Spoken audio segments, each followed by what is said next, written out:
Listo, vamos ahora sí, ya a empezar. Les voy a pedir que me acompañen a orar. Vamos a poner este tiempo delante de nuestro Dios y que sea Él dándonos la dirección en esta clase. Padre, te damos gracias por este tiempo que nos has habilitado, Señor, para poder buscarte, para reunirnos contigo y acercarnos a ti y poder recibir de ti, Señor, el pan que tú tienes para nosotros. Te pedimos que tu palabra produzca, Señor, el efecto para el cual tú la has dejado para nosotros, que nos limpies y que nos edifiques, mi Dios.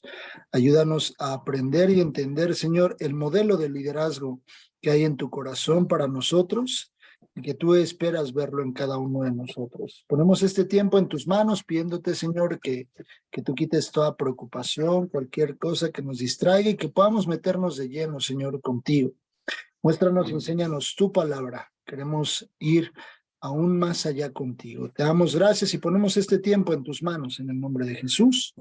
Amén. Amén. Amén. Muy bien. Pues nos quedamos para ir cerrando prácticamente ya el tema de las 9 virtudes o los 9 elementos del fruto del Espíritu que hemos venido viendo. Se acordarán ustedes hasta aquí que el fruto del Espíritu tiene una correlación unos elementos con otros y que podamos nosotros identificar lo importante que es el primer elemento, es el amor, pero también de ahí cómo se va deslindando o va conectando el gozo, la paz, la paciencia, la bondad, la benignidad, la fe tan importante como parte del fruto, la mansedumbre, que es el tema que vamos a ver ahorita. ¿Qué es mansedumbre? La mansedumbre es básicamente estar en una condición de manso, que ese es el significado, pero mucho más profundo, mansedumbre es aquella persona en condición de ser benigna, pero también suave en sus formas y en sus tratos.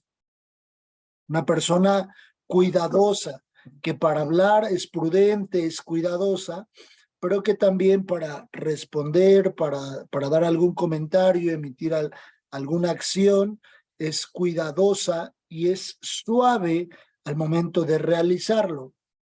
Lo contrario completamente a mansedumbre es la ira.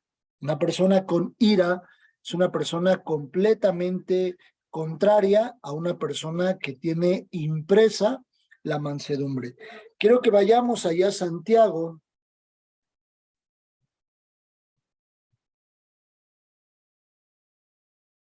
¿En qué categoría? A ver, pregunta. De todos modos lo van a ver en otra materia. ¿En qué categoría de tipo de libro entra o está considerada Santiago? Recuerden que la Biblia tiene diferentes tipos de libros, ¿no? Tiene cartas, tiene libros históricos. ¿En qué tipo de libro está considerado la epístola a Santiago? ¿Quién me dice? Es similar a el libro de Proverbios. Es considerado como un libro de sabiduría. La epístola a Santiago es considerada como un libro de sabiduría, ¿vale? Es una carta propiamente, pero está considerada y tipificada también en su paralelo con Proverbios, que habla de sabiduría, ¿vale? Entonces, Santiago 3:13 nos dice, ¿quién es sabio y entendido entre vosotros? Es una pregunta que nos podemos hacer a nosotros. ¿Quién es sabio y entendido entre nosotros? ¿Quién? La respuesta la dice enseguida.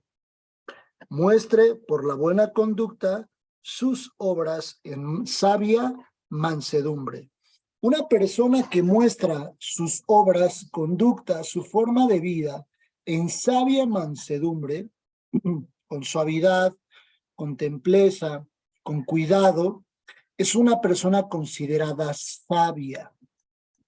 Una persona que está en una condición de manso, de buscar ser benigno o bondadoso con los demás. Se cruzan todas y todas tienen una relación que se entrelazan todos los elementos del fruto. Aquella persona que vive en condición de bondad y de benignidad y de templanza, sumado al amor, al gozo, a la paz, a la paciencia, es una persona considerada una persona con acciones y obras en sabia mansedumbre, con cuidado, con suavidad. Es una persona prudente, no una persona que actúa por sus propios instintos o sus propias razones o por sus propias reacciones, sino una persona que actúa en sabia mansedumbre. Ajá. Y dice, debe demostrarse con sabiduría. La sabiduría más mansedumbre es igual a un siervo sabio y entendido. Acá se los dejo en la presentación.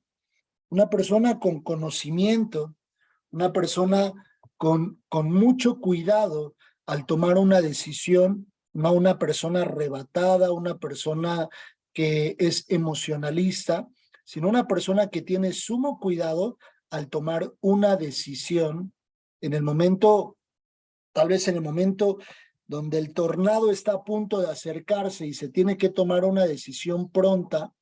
Es una persona que toma muy buenas decisiones, pero que no termina explotando hacia con los demás. Y al último, la templanza.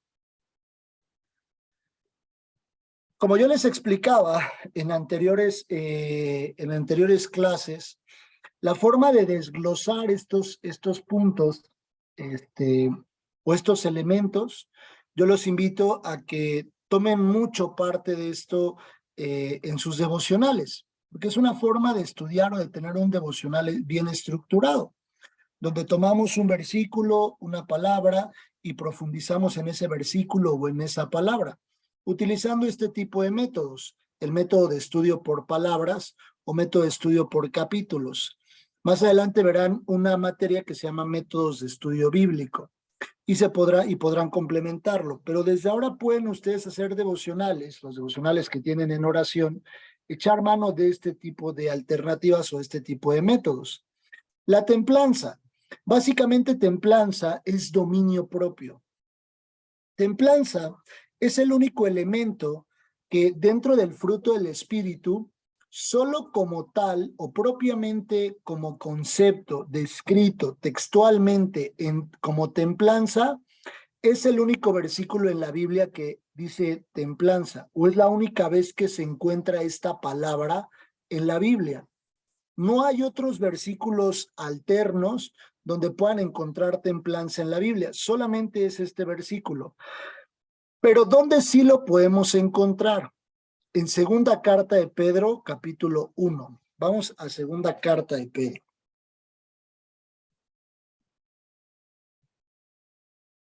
Segunda carta de Pedro, capítulo 1. Dice la Biblia: vosotros también, poniendo toda diligencia por esto mismo, añadid a vuestra fe virtud, a la virtud conocimiento, al conocimiento dominio propio. Dominio propio es exactamente lo mismo que templanza. Si ustedes buscan la referencia, el significado de templanza hace referencia a una persona que tiene dominio propio. Pero es muy interesante cómo Pedro nos deja ver el dominio propio. Hay elementos muy interesantes previo a que habla del dominio propio. Dice: toda diligencia, por esto mismo, añadid a vuestra fe virtud, a la virtud conocimiento y al conocimiento dominio propio. Fe, virtud, conocimiento y dominio propio. Dice la Biblia que nosotros por fe es que encontramos la salvación. Por medio de Cristo, la fe en Cristo Jesús, es que hemos encontrado la salvación. Esa es la puerta. Entrando por esa puerta, hay algo interesante que Dios nos entrega: la virtud y el conocimiento. Pero ¿qué se hace con la virtud y el conocimiento? La virtud y el conocimiento, la virtud ya lo vimos, que es las habilidades que una persona puede tener para desempeñar algo. Pero la virtud y el conocimiento puede hacer a una persona tambalear en su estado. Si una persona empieza a incrementar o crecer en virtud y en conocimiento, una de las primeras cosas que puede venir a su vida es la soberbia, perder la humildad completamente. Cuando nosotros perdemos el piso a causa de tener amplio conocimiento y amplia virtud, nosotros tenemos que tener mucho cuidado, porque allí es justo donde empezamos a voltear a ver a las personas por debajo de nuestro hombro. La Biblia, Dios es muy sabio porque lo deja tipificado en la Biblia de esta forma. Pone virtud, conocimiento y enseguida dominio propio. Si yo no tengo dominio propio, no tengo templanza, la virtud y el conocimiento me llevarán a perder completamente el piso. Y eso es muy cuidadoso en el liderazgo. Si yo pierdo el piso en el liderazgo, inmediatamente la gente dejará de ver a Dios en mi vida. ¿Por qué? Porque pierdo completamente la humildad de lo que podría hablar, empiezo a trasladarme del polo norte al polo sur, que es de la humildad a la soberbia, y entonces creerme que lo que yo tengo, lo que soy, lo que puedo percibir, mis dones, mis talentos, todo viene por mí mismo. Cuando vimos el texto de Ministros de un Nuevo Pacto, nosotros veíamos algo interesante, no nos recomendamos a nosotros mismos, porque todo viene de parte de Dios. Todos los dones, talentos que hoy tengo y que Dios los ha manifestado en mi vida son por medio de Él. Si tengo trabajo es gracias a Dios. Si tengo dinero es gracias a Dios. Si tengo una vida, un hogar, una familia, todo lo que tengo, mi entorno, todo lo que hoy puedo tener es gracias a Dios. ¿Podría yo pensar que todo es gracias a mis fuerzas si yo pierdo el dominio propio? Por eso Dios nos lleva conocimiento, virtud, conocimiento, y enseguida dice dominio propio. Agrega a estos dos, agrega la fe y a la virtud, agrégale dominio propio. Si tú no le agregas dominio propio, vas a perder el piso. Porque la Biblia es muy clara cuando dice que nos llevará de gloria en gloria. Y eso nos puede llevar a perder completamente el piso y creer que todo eso que sucede a nuestro alrededor es gracias a nosotros, a lo extraordinarios, a lo grandes que somos. Hay un tema que vamos a ver más adelante que se llama el líder soberbio. Un hombre creyó en la Biblia, creyó que por sus capacidades, él hacía absolutamente todo y era un rey. Dios lo llevó a un momento en el que le empezaron a crecer las uñas, como si fuera, no sé, como un gato tal vez. Le empezó a crecer vello por todo el cuerpo y lo convirtió a forma de un hombre como si fuera un monstruo. Hasta que ese hombre se dio cuenta de que todo lo que él tenía y podía provenir y todos sus dones y talentos venían de parte de Dios.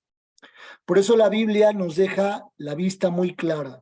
Agrégale a tu fe virtud, a la virtud conocimiento, pero ten cuidado, dominio propio, porque esos dos te pueden hacer tambalearte.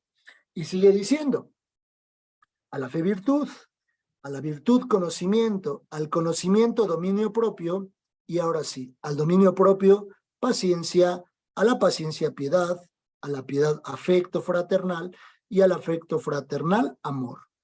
Todos los siguientes hablan de una convivencia con las demás personas.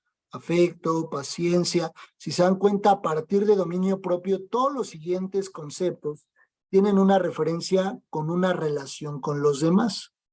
Y tenemos que tener cuidado, porque si nosotros tenemos virtud y conocimiento, perdemos el dominio propio, todos los demás elementos que son de relación con otras personas se van a romper. Ese lazo, el dominio propio entre el conocimiento y la virtud hacia con la relación con los demás, valga la redundancia. Templanza es mantener un estado de dominio, amor, gozo, paz, paciencia, bondad, benignidad, fe, mansedumbre y templanza. 9 elementos que son prácticos, que se viven. y al ejecutarlos es el fruto del Espíritu. Cuando ustedes vean que una persona tiene estas 9 virtudes, estas 9 características, es porque tiene el Espíritu Santo y da fruto del Espíritu Santo. Oye, y si me equivoco, nadie está exento de equivocarse. Nadie está exento, nadie está exento, nadie está exento de equivocarse.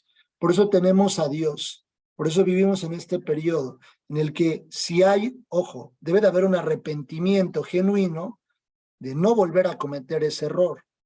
Nos vamos a equivocar, pero tenemos que ir a arrepentirnos y seguir avanzando. No descuidar 9 elementos. Todos están correlacionados. Los 9 están correlacionados. Y es muy curioso que la Biblia nos deja ver en el número 9 es un número de fruto. Recuerden que no estudiamos numerologías nosotros, porque la numerología habla de adivinanza, y adivinanza es bueno, el espíritu de adivinanza es un demonio. No hablamos de eso. Estudiamos las figuras. ¿Ah? Cuando lleguen algunas otras, por ejemplo, exégesis, materias como exégesis, utilizarán las figuras, algunas herramientas de las que son interpretativas. Y algunos números en la Biblia son interpretativos. El número 9 es un número de fruto, ¿vale? Hasta aquí el tema de el fruto del Espíritu. Vamos a entrar a la oración. ¿Qué es la oración? 3 participaciones, 3 manitas levantadas, en las que les pido que me ayuden a participar y ustedes me digan qué es la oración. Para mí personalmente, ¿qué es la oración? Bueno, pues yo la oración, yo puedo decir qué es. Adelante, Lalo, por favor, amigo. Amigo, gracias, buen día. Para mí la oración es la comunicación con Dios, el poder descargarte y también a la par escuchar su palabra. Muy bien, excelente, excelente. Vamos con Vero y luego no sé si es mi hermanita Amparo y luego Daisy, por favor. Amén, hermano. Para mí, considero que la oración es un medio que el Señor nos deja para hablar pues con Dios, con el Padre. Es un modo de intimidad también para poder conocer lo que Dios quiere para nosotros, lo que Él tiene preparado para nosotros, pues es algo que se encuentra a través de la oración. Es un medio para mí. Muy bien, excelente. Creo que Amparo, Carlos o Iker, no sé quién va a participar. Bueno, Carlos. Adelante, mi hermano. Para mí la oración es crear una relación con Dios, una oración directa, en donde pone uno, pues, corazón primeramente y la vida y los sueños y los anhelos que uno puede poner en sus manos. Para Ok, mí. muy bien. Muy bien, excelente. Hermana Daisy, por favor. Buenos días, hermano. Para mí la oración es una plática directa con Dios, es la manera de estar en comunión con Él. Una plática, una charla. Importante conocer y saber algo que muchos de ustedes decían. La oración es un tiempo de comunicación con Dios, pero es bilateral, ¿no? ¿A qué me refiero con que es bilateral? No es solo de una vía, no es unilateral. Unilateral es una sola vía. Es bilateral. ¿Por qué es bilateral? Porque hay 2 vías, una de ida y otra de vuelta. Yo me comunico y a través de esa comunicación hay una respuesta a esa oración. Es bilateral. La oración es en 2 vías. Yo me comunico con Dios y Dios se comunica conmigo a una respuesta, porque dice la Biblia que es un Dios que oye, un Dios que siente, un Dios empático. Ahora, quiero meterlos un poco en un tema controversial. Imagínense ustedes, ahorita levantan la mano los que quieran participar. Imagínense ustedes que yo soy una persona que no cree en Dios. Y yo soy de esas personas como que les gusta investigar de Dios y eso, pero no creo en Él. Pero lo hago para refutar a las personas y hacerlos enojar. Y la Biblia dice que Dios siempre va a hacer su voluntad. ¿Todos creen que Dios siempre va a hacer su voluntad? ¿Sí? ¿Alguien cree lo contrario? No, todos creemos que Dios hará su voluntad, ¿verdad? Dice la Biblia que su voluntad es buena, agradable y es perfecta. Entonces, si Dios va a terminar haciendo su voluntad, ¿por qué tengo que orar? ¿Para qué le pido? ¿Para qué me acerco a buscar a Dios? ¿Para qué me acerco a orar a Él? Y le pido algo si Dios va a terminar haciendo su voluntad. Por ejemplo, voy a poner un caso. Imagínense que a un familiar mío le han determinado una enfermedad. ¿Quién va a determinar qué pasa o la consecuencia de esa enfermedad? Dios, finalmente, ¿no? Y Dios va a determinar si es sanado o esa persona, ese familiar muere, derivado de que, pues, tiene esa enfermedad. Si va a pasar lo que Dios quiere que pase, entonces, ¿para qué oro? ¿Cómo con qué sentido tengo que orar yo o por qué tengo que buscar a Dios en una oración pidiéndole algo que Él va a terminar decidiendo? Ya se empezaron a levantar las manitas. Imagínense que yo soy una persona y ustedes quieren que no creo en Dios y ustedes quieren convencerme de decir, a ver, tú estás mal. Pero ese es mi argumento. Dios va a terminar haciendo su voluntad. Y todos creemos aquí que Dios va a hacer su voluntad, ¿no?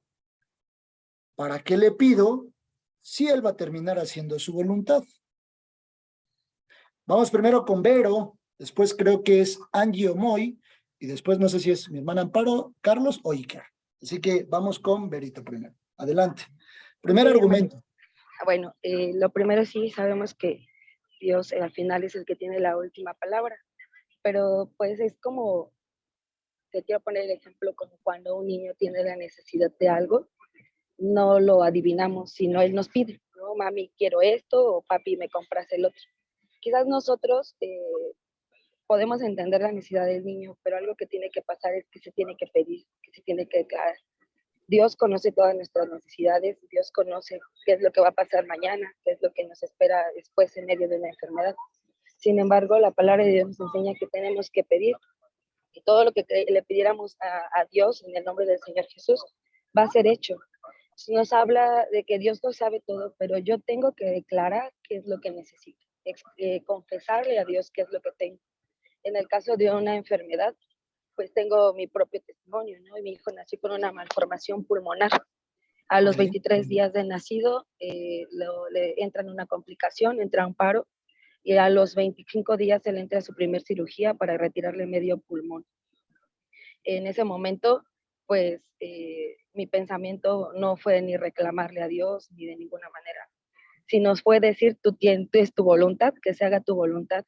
Y es entender que Dios tiene la última palabra, sí, pero confesándole yo y pidiéndole a Él por esa necesidad, en este caso por esta enfermedad.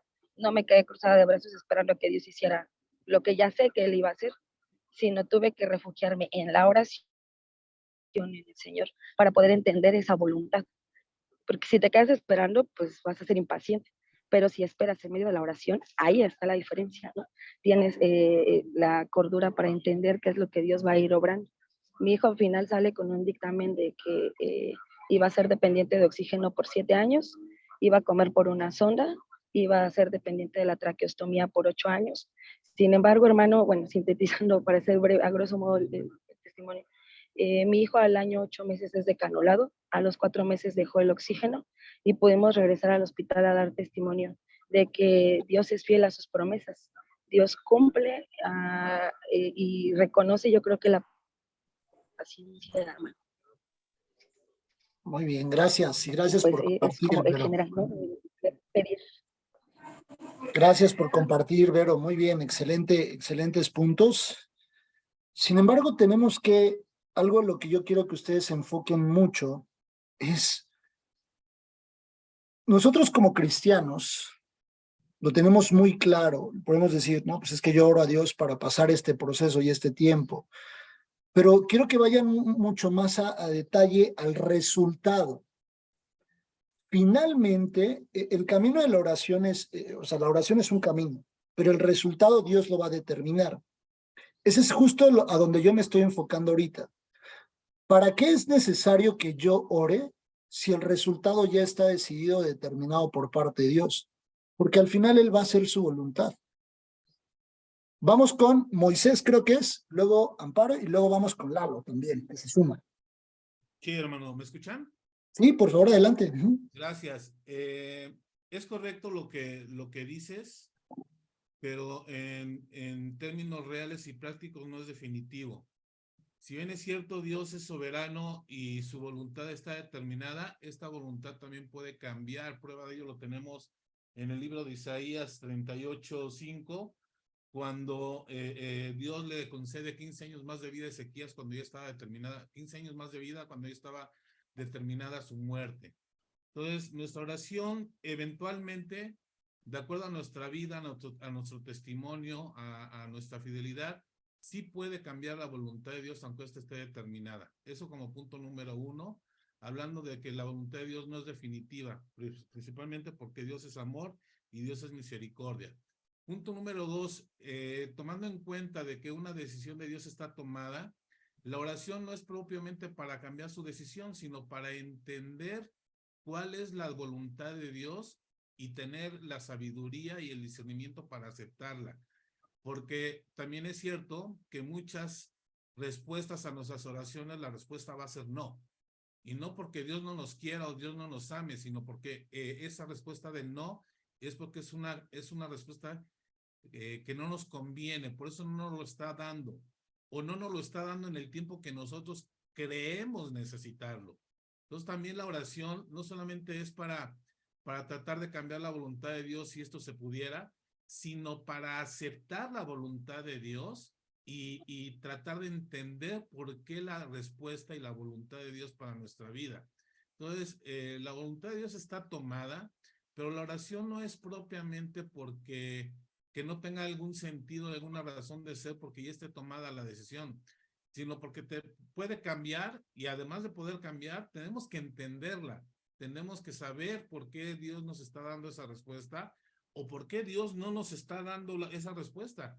La no respuesta también es una respuesta por parte de Dios, y ejemplos de ello hay muchos en la Biblia. Ok, muy bien, excelentes puntos. Muy bien, muy bien. Entonces, de acuerdo a, yo poniéndome en mi posición de lo que estábamos hablando, de acuerdo a lo que me explica mi hermano Moisés, es que mi oración puede mover la decisión de Dios. Es pregunta, ¿eh? A los demás, a los que ahora van a contestar, a los que siguen.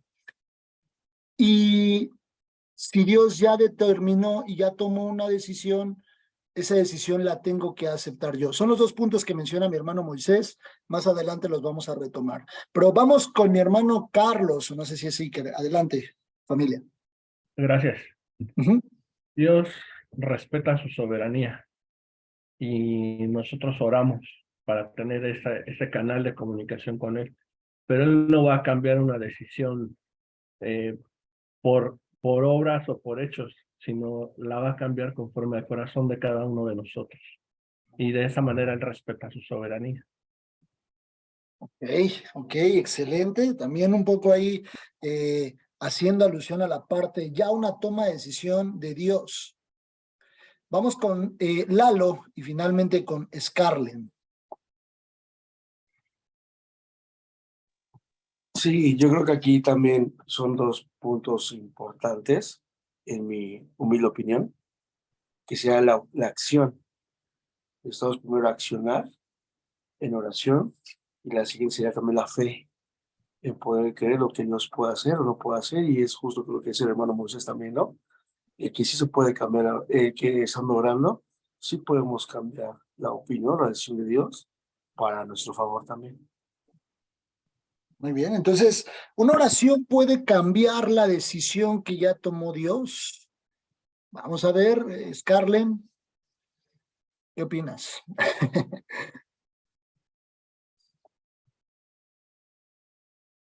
Perdón, hermanos, no encontraba el micrófono. Adelante, no te preocupes. Bueno, aquí dice la palabra de Dios, orando de noche y de día con gran insistencia para que veamos vuestro rostro, completemos lo que nos falte de nuestra fe, hermanos. Yo creo que si no, no nos dijera pues la palabra de Dios, ¿verdad? Dice que tenemos que orar sin cesar y pues también dice que Él tendrá misericordia del que Él quiera, hermanos. Entonces, Muy yo bien. creo que pues la oración de fe, pues salvará, dice también la palabra de Dios, que la oración de fe salvará al enfermo.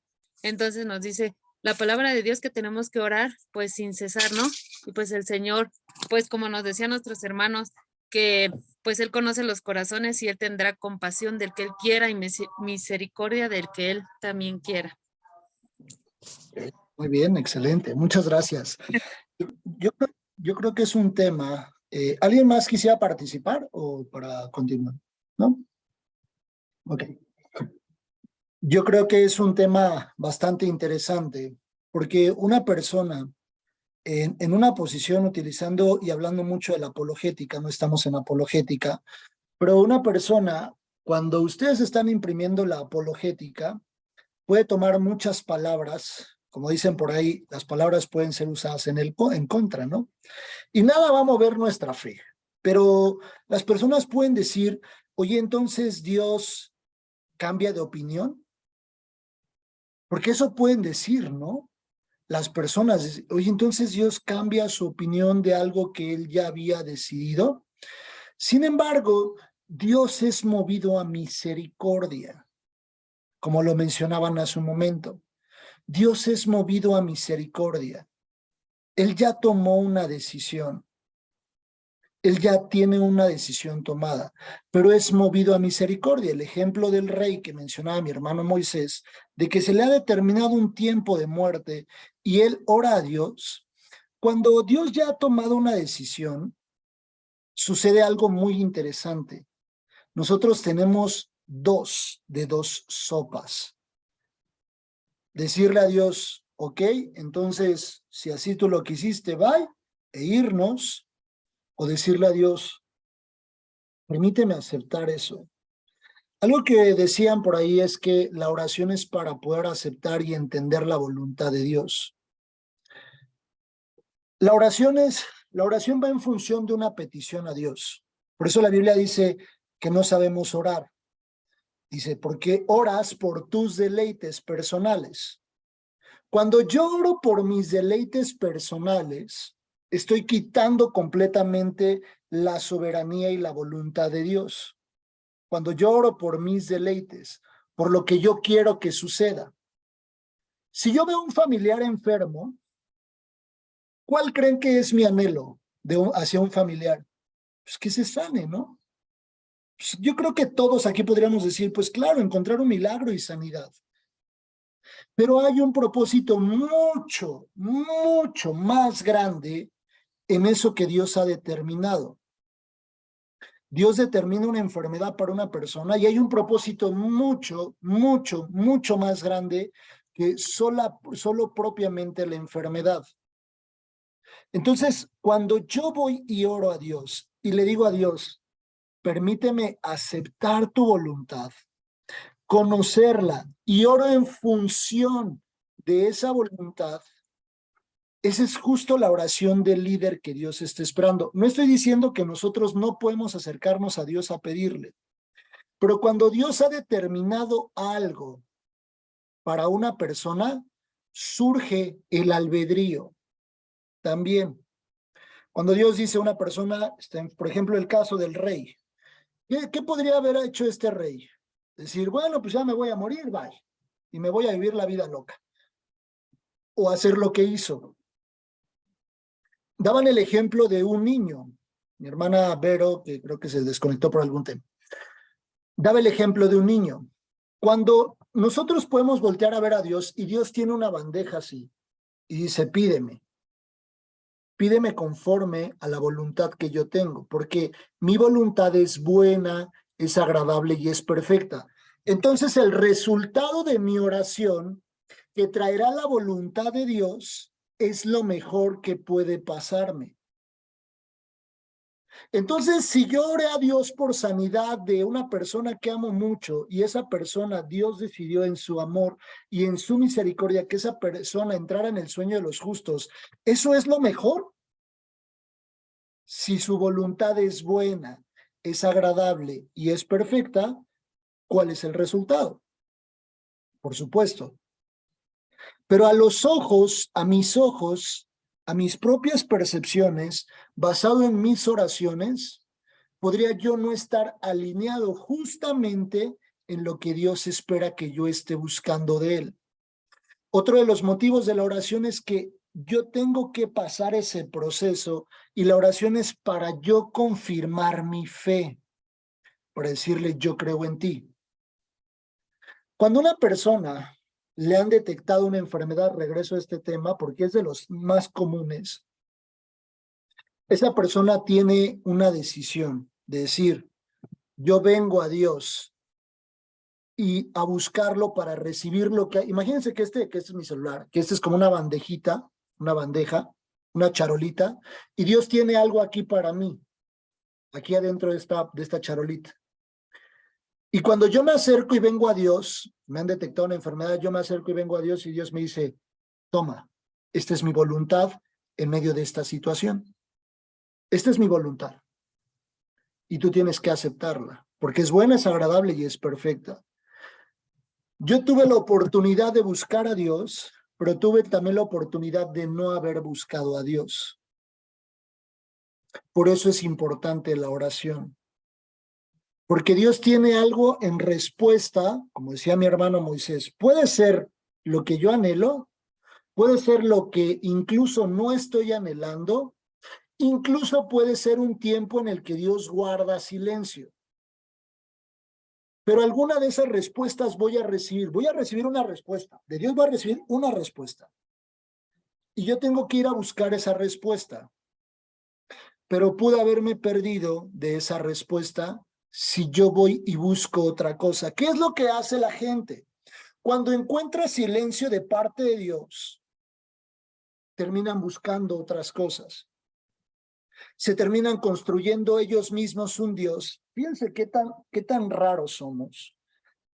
Que yo construyo, este es un mouse, que yo construyo un mouse con mis manos, con los recursos provistos por Dios, y está tan mal mi forma de percibir o mi estado de ánimo en ese momento, estoy tan mal que yo pongo este plástico, este mouse por encima de mí y ahora lo honro y adoro esta cosa, este mouse, para yo pedirle a eso que yo mismo creé me haga un milagro.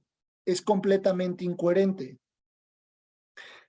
Cuando surge una necesidad, yo tengo las dos sopas, orar y aferrarme y buscar a Dios imprimiendo la fe o terminar buscando lo que yo quiera, yéndome a buscar lo que yo quiera.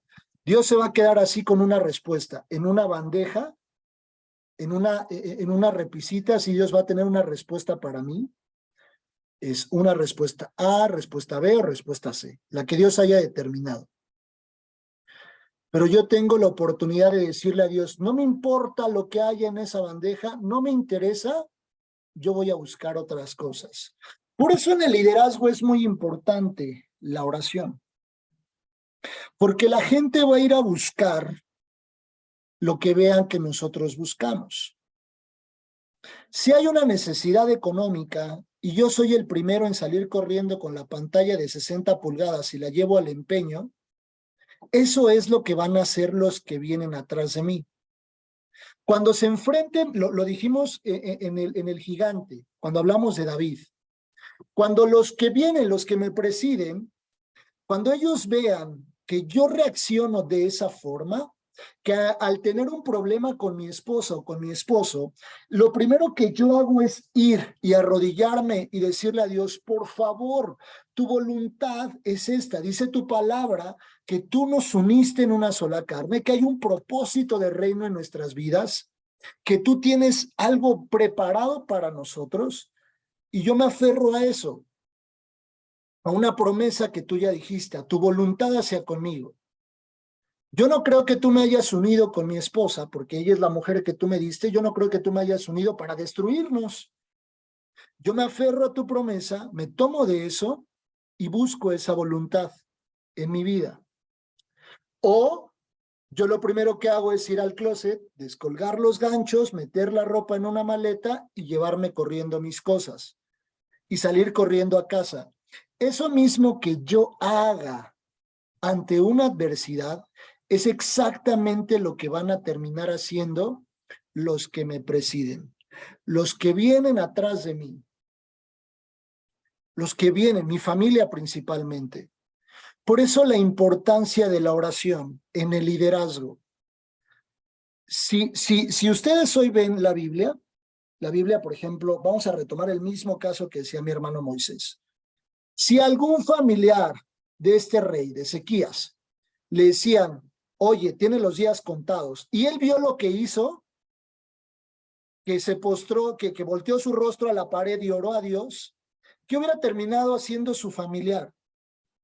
Seguramente lo mismo, porque sabe que eso le dio un resultado. En el liderazgo siempre va a pasar así.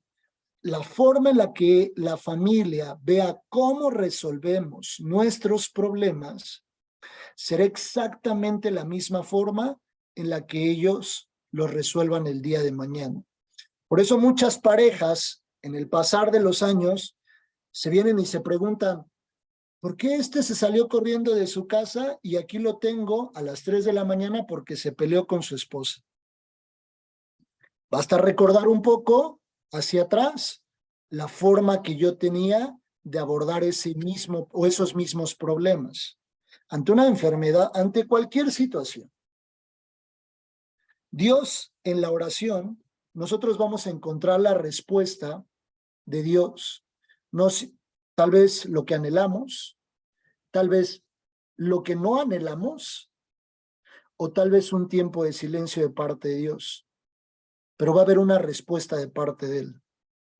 Pero tenemos la libertad y el albedrío de poder ir a buscar cualquier otra cosa, lo que quieran, lo que ustedes decidan, que vamos a buscar unas hierbas, que vamos a buscar lo que quieran, cualquier otra cosa que no sea Dios, lo primero que salgan a buscar, eso es exactamente lo que van a hacer los demás.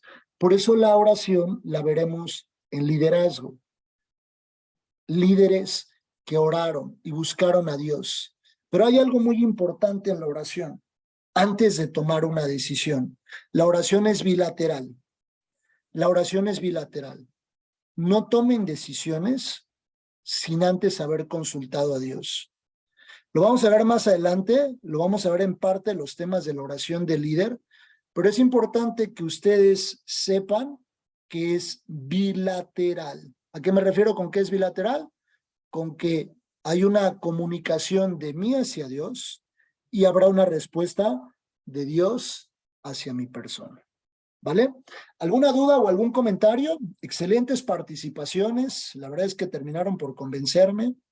Todo muy bien. Excelente apologética de cada uno de ustedes. ¿Dudas, aclaraciones? Por favor, mi hermano, adelante.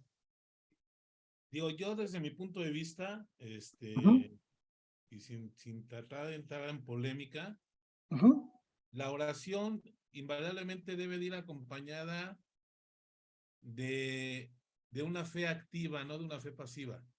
Y hay muchos ejemplos de eso en la Biblia. Sí. Para mí, Moisés, uno de los versículos estandarte de mi vida es Josué 1:9. Porque dice, mira que te ordeno que seas valiente. Sí, sí, sí. Te ordeno que seas valiente. El ser valiente en el contexto de esa lectura de Josué es porque Josué iba a dar en posesión la tierra prometida al pueblo de Israel. Y de ninguna manera Dios le dijo, tú tranquilo, siéntate, reposa, ya las casas están amuebladas, con sus nombres de bienvenido, familia fulana de tal en la puerta. No, Josué tenía que cruzar el Jordán, Josué tenía que ir y hacer la guerra contra los pueblos, tenía que hacer su trabajo y tenía que hacer su parte, y Dios haría la suya. Nuestra fe tiene que ser activa, de esa manera es como Dios nos enseña que Él actúa en nuestras vidas. Entonces, la oración de fe tiene que ir acompañado de la parte que a nosotros nos toca como hijos de Dios, utilizando ese libre albedrío, utilizando esa fe, utilizando esa confianza en el mover a misericordia de Dios, pero también utilizando esa obediencia y esa disposición a aceptar la voluntad de Dios, aunque no nos guste. Y eso se habla de una fe activa. Muy bien, muchas gracias, mi hermano Moisés. No por nada Dios le dijo a Josué, pues iba a enfrentar a 33 reyes mismos que iba a derrotar, versus Moisés, que se enfrentó entre 4 a 5 reyes, son los que derrota a Moisés. Pero Dios le dice a Josué, esfuérzate y sé valiente. Y más adelante le dice, obedece, haz y ejecuta todo lo que está en el libro, todo lo que está en la ley, y todo lo que hagas prosperará tu camino. Y es algo que se encargó Josué, sin duda. Lo vamos a ver más adelante, vamos a ver un desglose, vamos a ver un poco a profundidad, vamos a ver la respuesta de Dios, pero quiero que nosotros empecemos a determinar y decir, internamente hacer una retrospectiva es, ¿a dónde corro cuando tengo un problema? ¿A dónde corro cuando tengo una diferencia? ¿A dónde corro? ¿Qué es lo primero que hago? ¿Qué es lo primero que viene incluso ya hoy a mi mente? A este nivel, al nivel en el que estamos como ministros, ¿qué es lo que viene a mi mente? Hay un problema económico. Lo primero es, oye, si saco un crédito no es para eso. Hay que abrir, es otro tema, ¿no? El tema de las finanzas, la economía dentro del hogar, es otro tema completamente. Pero ¿qué es lo primero que viene a mi mente? ¿Voy a ir a buscar a Dios? O, oye, fíjate que Electra me está ofreciendo un crédito. Si lo tomamos, eso es lo que viene a mi mente. O es ir a correr a buscar a Dios, ¿vale? Vamos a orar porque ya llegó el tiempo. Me van a colgar también sus maestros. Dios, te damos gracias por tu palabra. Gracias, Señor, porque nos alimentas, nos edificas, porque podemos sentarnos, Señor, a compartir tu palabra como una familia, como un solo cuerpo, Señor, como tu iglesia. Yo te pido, Señor, que guardes tu palabra en nuestro corazón y que a partir de hoy, Señor, y por el resto de nuestros días, sea a ti a quien nosotros corramos. Cualquier problema, cualquier tornado, cualquier huracán, por mínima que sea la lluvia, Señor, por mínimo que sea el problema tal vez, ir corriendo a ti y pedirte ayuda a ti, Señor. Queremos realmente que tú seas la prioridad más grande de nuestras vidas. Enséñanos a hacer las cosas como tú las hacías. Entregamos este tiempo, Padre, dándote gracias en el nombre de Jesús. Amén y amén. Que Dios los guarde, que Dios los bendiga y les mando un fuerte abrazo. Bonito fin de semana a todos. Gracias, hermanos. Gracias a Dios. Hasta luego. Que Dios los bendiga. Bendiciones. Bye. Chao.